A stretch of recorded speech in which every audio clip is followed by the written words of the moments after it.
ಎಲ್ಲರಿಗೂ ನಮಸ್ಕಾರ, ಸಕ್ಕಡಾಂಕೈ ನಮಸ್ಕಾರ. ಲಾಸ್ಟ್ ಟೈಮ್ ನಾನು ನನ್ನ ವ್ಲಾಗನ್ನು ನಿಲ್ಲಿಸಿದಾಗ ಪೆಜ್ಜೆ ಪಾಳು ಅಥವಾ ಜೀರಿಗೆ ದೋಸೆಯನ್ನು ಮಾಡಿದ್ದೇನೆ ಅಂತೇಳಿ ಹೇಳಿದ್ದೆ. ಸೊ ಒಂದಷ್ಟು ಜನ ಕೇಳಿದ್ರು, ಈ ಜೀರಿಗೆ ದೋಸೆನ ಹೇಗೆ ಮಾಡೋದು ಅಂತೇಳಿ ಹೇಳಿಕೊಡಿ ಅಂತೇಳಿ ಹೇಳಿ. ಸೊ ಉದ್ದಿನ ಬೇಳೆಯೊಟ್ಟಿಗೆ ಅಕ್ಕಿಯನ್ನು 2 ಗಂಟೆ ನೀರಿನಲ್ಲಿ ನೆನೆ ಹಾಕಬೇಕು. ಉದ್ದಿನ ಬೇಳೆ 1 ಪಾವು, ಅಕ್ಕಿ 2 ಪಾವು. ಓಕೆ, ಅದರ ನಂತರ ಶುಚಿಯಾಗಿ ತೊಳೆದು ಒರಳಿಗೆ ಹಾಕಿ ತುಸು ಗಟ್ಟಿಯಾಗಿ ನಾವು ರುಬ್ಬಬೇಕು. ಜೀರಿಗೆ ಮತ್ತು ಉಪ್ಪನ್ನು ಸೇರಿಸಿ 2 ಸುತ್ತು ತಿರುವಿದ ನಂತರ ಹಿಟ್ಟನ್ನು ಪಾತ್ರೆಗೆ ಹಾಕಿ ಮುಚ್ಚಬೇಕು. ನೆಕ್ಸ್ಟ್ ಡೇ ಇದನ್ನ ಕಾವಲಿಯಲ್ಲಿ ಇಟ್ಟು ಎಣ್ಣೆ ಕಾದ ನಂತರ 2 ಸೌಟಿನಷ್ಟು ದಪ್ಪಗೆ ಹಿಟ್ಟನ್ನು ಹರಡಿ ಎರಡೂ ಬದಿಗಳನ್ನು ಗರಿಗರಿಯಾಗಿ ಕಾಯಿಸಿ ದೋಸೆಯನ್ನು ತೆಗೆಯುವಂಥದ್ದು. ಅಕ್ಕಿಯನ್ನು ಮಾತ್ರ ಒಂದು ಸ್ವಲ್ಪ ತರಿಯಾಗಿ ರುಬ್ಬಿಕೊಳ್ಬೇಕು, ಅಷ್ಟೇ ಡಿಫ್ರೆನ್ಸ್. ಸೊ ಇವತ್ತು ಶಾಲೆಯಲ್ಲಿ ಮಕ್ಕಳೊಂದಿಗೆ ಒಂದು ಆಟವನ್ನು ಆಡಿದ್ದೆ, ಅದನ್ನು ತೋರಿಸ್ತೇನೆ ನೋಡಿ ಫಸ್ಟಿಗೆ.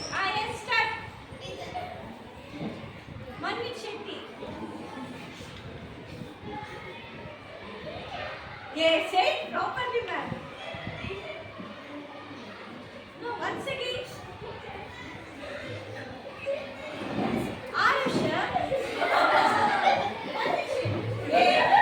this is not that. This is something like that. This is Nishan Jain. Teacher. Once again, teacher. Among the. This I have teacher.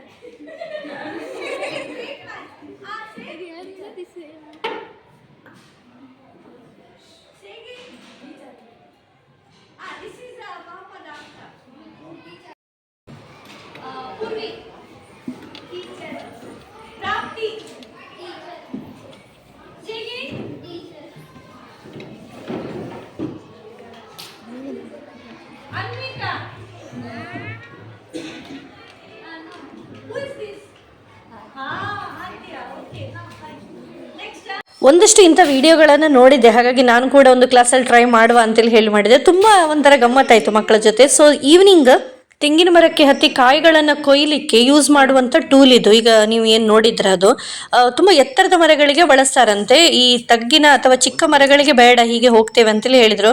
So ಒಂದು 4-5 ಸಿಯಾಳವನ್ನು ಕೂಡ ತೆಗೆಸಿ ಅದರ ನಂತರ ಇವತ್ತು ನನಗೊಂದು ಎಮ್ ಸಿ ಅಂತೇಳಿ ಹೇಳಿದ್ರೆ, ನಾನು ಬರ್ಡೇ ಅದೇ ರೀತಿ ಕೆಲವೊಂದು ಫಂಕ್ಷನ್ಸ್ಗಳನ್ನೆಲ್ಲ ಹೋಸ್ಟ್ ಮಾಡ್ತೇನೆ. ಸೊ ಆ ಒಂದು ಪ್ರೋಗ್ರಾಮ್ ಕೂಡ ಇತ್ತು ಇವತ್ತು. ಅದರ ಒಂದಷ್ಟು ತುಣುಕುಗಳನ್ನು, ವಿಡಿಯೋಗಳನ್ನು, ಫೋಟೋಗಳನ್ನು ಹಾಕಿದ್ದಾನೆ ನೋಡಿ. ಸೊ ಇಂಥ ಅದ್ಭುತವಾದಂತಹ ಅವಕಾಶವನ್ನು ನೀಡಿದಂತಹ ಸಂಧ್ಯಾಕ್ಕ ಅವರಿಗೆ ನಾನು ಧನ್ಯವಾದಗಳನ್ನು ಸಲ್ಲಿಸ್ತಾ ಇದ್ದೇನೆ.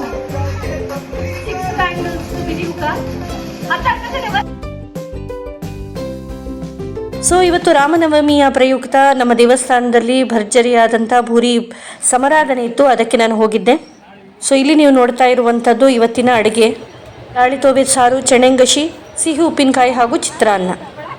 ಸೊ ಅದರ ನಂತರ ಶ್ರೀದೇವರು ರಥದಲ್ಲಿ ಕೂತ್ಕೊಂಡು ಸಾಗುವಂತಹ ಉತ್ಸವಾದಿಗಳು ಕೂಡ ಇವತ್ತು ಇತ್ತು. ಇಂದಿನ ದಿನ ವಿಶೇಷವಾಗಿ ನಾವು ಆಂಜನೇಯ ಸ್ವಾಮಿ ಹಾಗೂ ಶ್ರೀರಾಮರನ್ನ ನೆನೆತೇವೆ. ಶ್ರೀದೇವರಿಗೆ ಪ್ರಣಾಮಗಳನ್ನು ಸಲ್ಲಿಸಿ ಹಿಂತಿರುಗುವಾಗ ಅಲ್ಲಿ ನನ್ನ ಒಬ್ಬರು ಗೆಳತಿಯರು ಕೂಡ ಸಿಕ್ಕಿದರು. ಇವರನ್ನು ಕೂಡ ನೀವು ಯೂಟ್ಯೂಬಿನಲ್ಲಿ ನೋಡಿರ್ಬೋದು. ಸಹೃದಯರು.